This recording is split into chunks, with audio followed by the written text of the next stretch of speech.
Welcome back. On 27th of July, we had invited a gentleman who works with the United Nations Development Fund.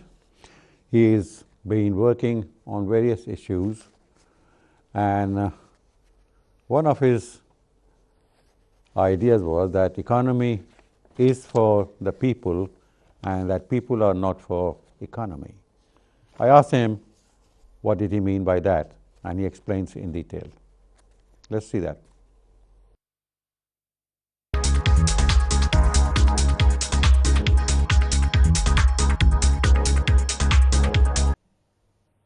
What is your 2030 agenda? The 2030 development agenda is basically a development agenda for sustainable development. And when we talk about sustainability, at least when I talk about sustainability, I look at it from three angles. And I, with all due respect to my friends on the environmental camp, I don't see sustainability only from the environmental angle. The environment is important. The whole question of the intergenerational equity is important with regard to natural resources. Our future generation should have the same kind of access, the same kind of natural resources as we enjoy. But for me, the whole issue of sustainability should also be viewed from political sustainability, social and cultural sustainability. In many countries, many societies, because of inequalities, social inequalities, inequalities among groups of people, the social cohesion is deteriorating. And if there is a deterioration in social cohesion, we can say that that particular society may not be sustainable, because a lot of conflicts in many societies arise from the fact that different groups have different kind of access to natural resources. Right. We are getting towards the end of the program. You have been with UNDP and United Nations for a long time, see.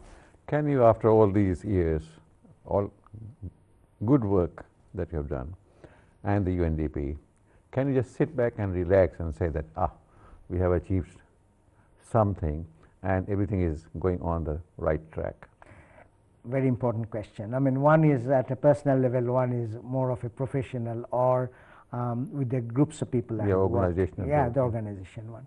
I would say that at a personal level, I have always felt good, and it satisfies me that I have been involved in making a difference in people's life. I'm not here to change the world. So I have defined my world. Well, individuals can't. I'm sorry? Individuals can't. You individuals can't. So I have defined my world in a way that this is the kind of the people I shall work with. This is the areas I will work with. And with that particular view, I can say that after spending 22 years, I made a difference in lives of certain people. I also made a difference in terms of, through my research and academic work, to change the kind of the mandate, to change the kind of the analytical framework, the development paradigm a little bit. In development, it's not the lack of resources, it's not the lack of strategies which are critical, it is the mindset. Yes. And to change the mindset is the greatest challenge in development. And I think professionally, organizationally, and personally, some dents have been made there. Well, Dr. Salim Jahan, thank you very much for coming along. Thank you, and Mr. wish you good luck in your good work. Thank you. And the UNDP. I have enjoyed the program. Thank you for inviting me. Not at all. It was a pleasure and an honor. Thank you. Thank you for being with us, and I hope that you've enjoyed the show as much as we have. And it was a pleasure having Dr. Salim Jahan. We don't get such people every day. So same time, same channel next week with another distinguished guest. In the meantime, take care.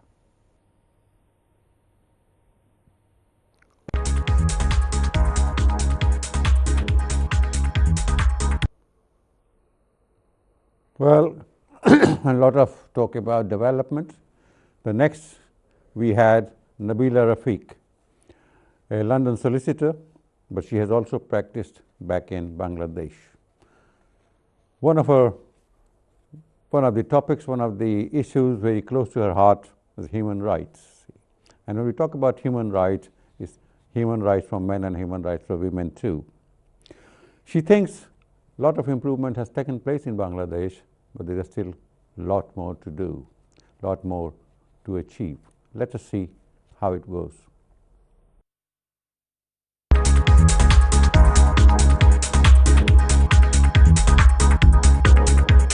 All right, welcome back.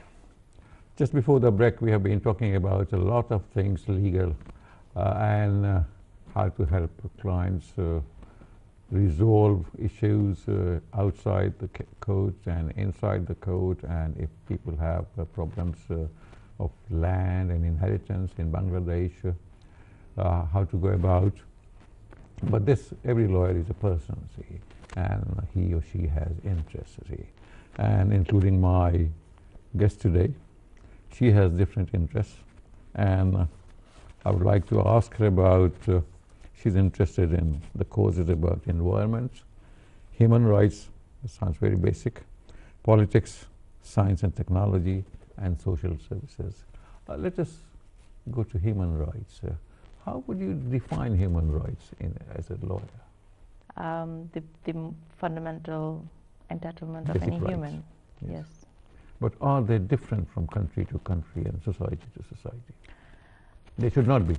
They should not be. There are conventions and codes which most countries in the world have agreed to on what the basic human rights are. And but of course there are countries where there are tribal communities and very different communities or very unique communities. So of course they will have their own, but generally human rights are the same all over the world. The same all over.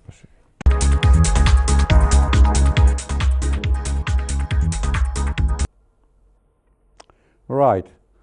Next, we had Syed Ahmad, a very well-known journalist, columnist, writer, and editor of Asian Age Bangladesh.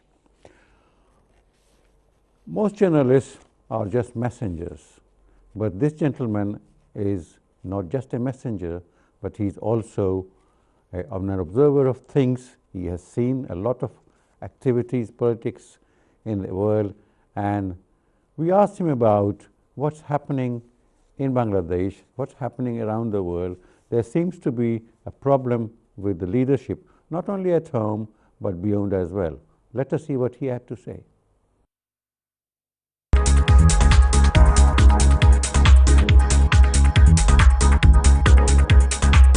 Just before the break, we were talking about democracy in Bangladesh and democracy in general. We just moved to slightly a different topic of leadership.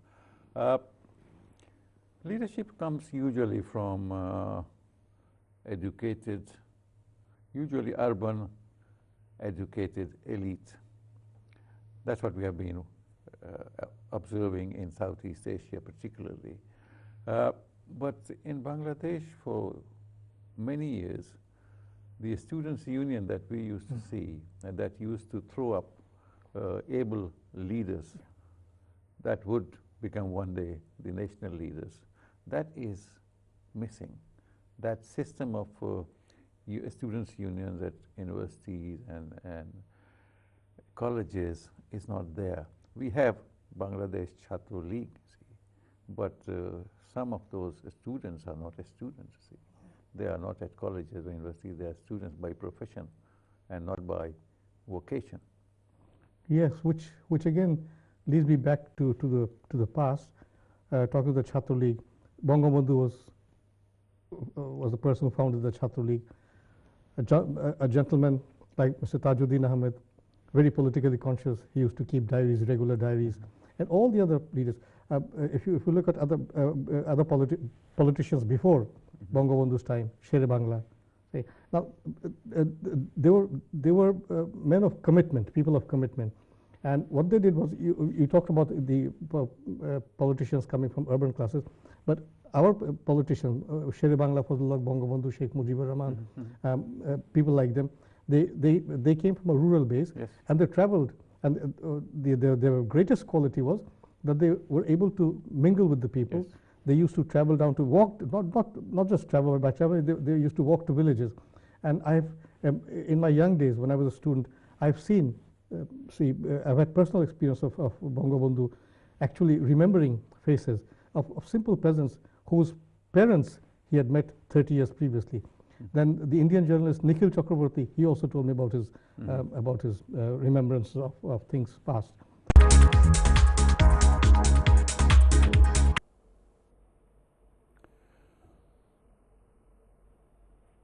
Thank you for being with us. That was the end of the second segment, and we need to take a break, and when we come back,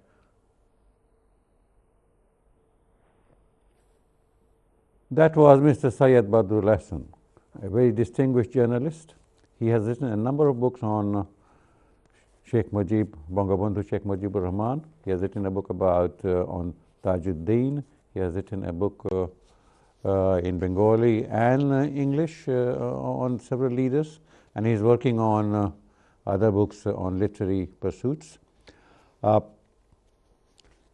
we were talking about leadership and leadership quality, and that was the idea that if we do not let our young students to be groomed in the art of leadership, like through the students' unions, we won't be able to have future generations. And that is what is lacking in some countries.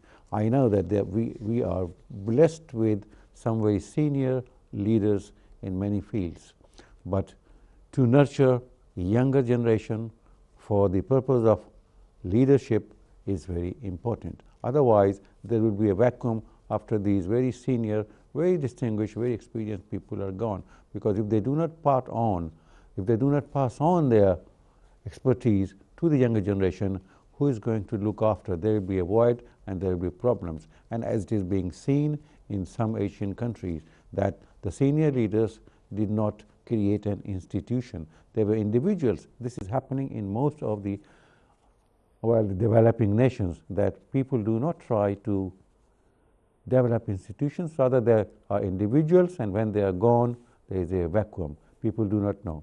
And then the country or the nation goes through a pain, a sort of a very funny situation, and then suddenly from somewhere comes up a leader. We do not have to do that. We have to plan our lives, we have to plan our nation's life, and we have to plan everything. We have planning ministries in many countries. There should be a ministry for, or role for training leaders for the future. United Nations has such programs, but I think every country should have similar programs, and that is a very secure program in every university that is called a students' union. They have debating in societies, they have political societies, they have young brains working on different aspects of social needs, and then they are groomed by their professors, faculty members, and also the social leaders. Thank you very much for being with us. We'll be back soon after this short break.